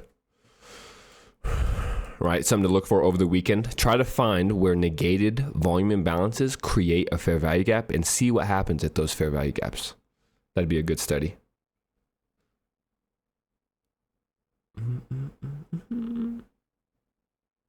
Oh, I thought someone asked you and you said you golf. Oh, yeah, I do. Oh, okay. Yeah, this is tomorrow. I'm weak. I mean, we're right here today, Dr. Cheese. Come on, what you mean? That's funny. No, but yeah, on days when I'm not trading in the morning, oh, I'm at the course for sure. So like tomorrow morning, I already got my tea time set. We there. I'm at the point now to where I don't need to trade every day. Right? And that's kind of things that I've said. As you get better, you realize that, or at least for me anyways, right? The better I got, the less I actually traded. Because I realized that there's always going to be a move. I know what I'm looking for. So I'm only entering on the highest probability setups. Whereas before it was kind of, I wasn't sure if I was going to be able to catch another move because I wasn't confident in my ability. So I felt like I had to be in every move or else I was going to miss it. Whereas now I could care less. I can miss 50, 100 handle moves and I could care less because I know that there's always going to be another opportunity. I got that 3-day work. Exactly, brother. And that's what we get into this for, right? As I've said, at least for me anyways, I got into trading so I didn't have to work a job. So why am I going to learn how to trade and then sit in front of the charts all day and treat it like a real job when the whole purpose of it was to have free time and freedom? Right? So I make my bread to support my lifestyle and I call it a day and I'm good with that. Time to me is more valuable than anything. So if I have the time to do what I want when I want, that's really all I could ask for.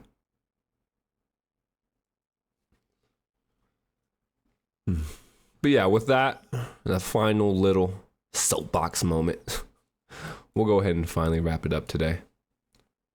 And look at that, right? If I would have held for those 5 handles, we're not getting it. So once again, we just do the right thing. I love it. But yeah, everybody, we'll be back. If you're going to be here tomorrow and the rest of the afternoon, I still prefer those lower prices, okay?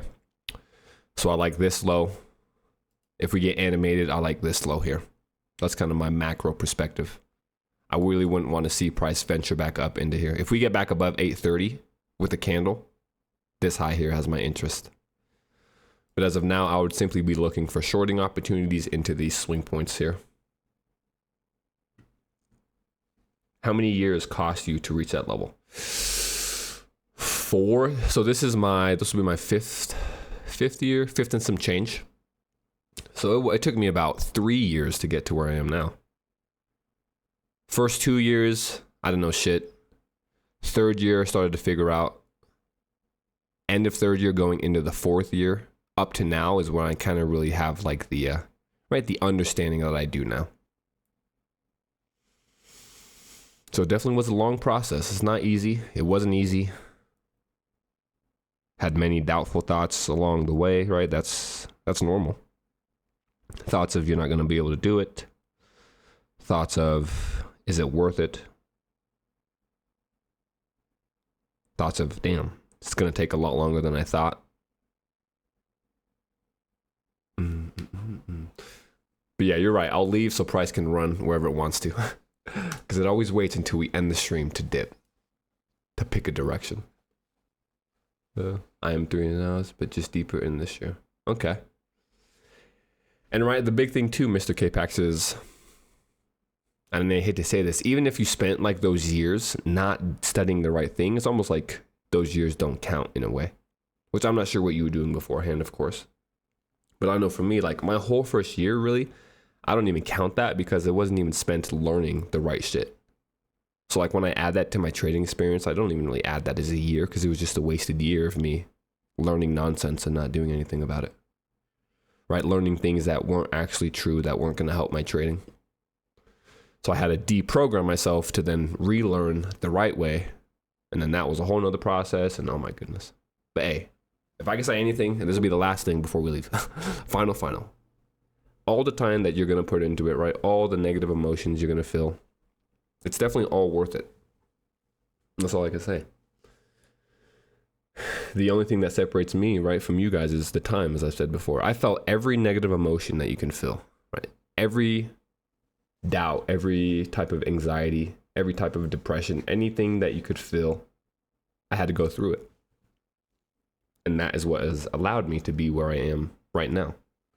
Right? I have all that to kind of fall back on.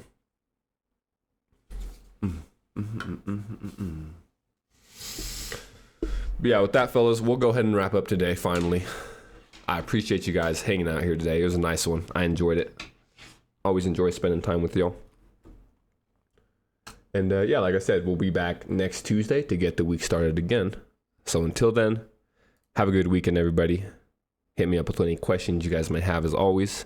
And we'll talk next week. Take care, fellas.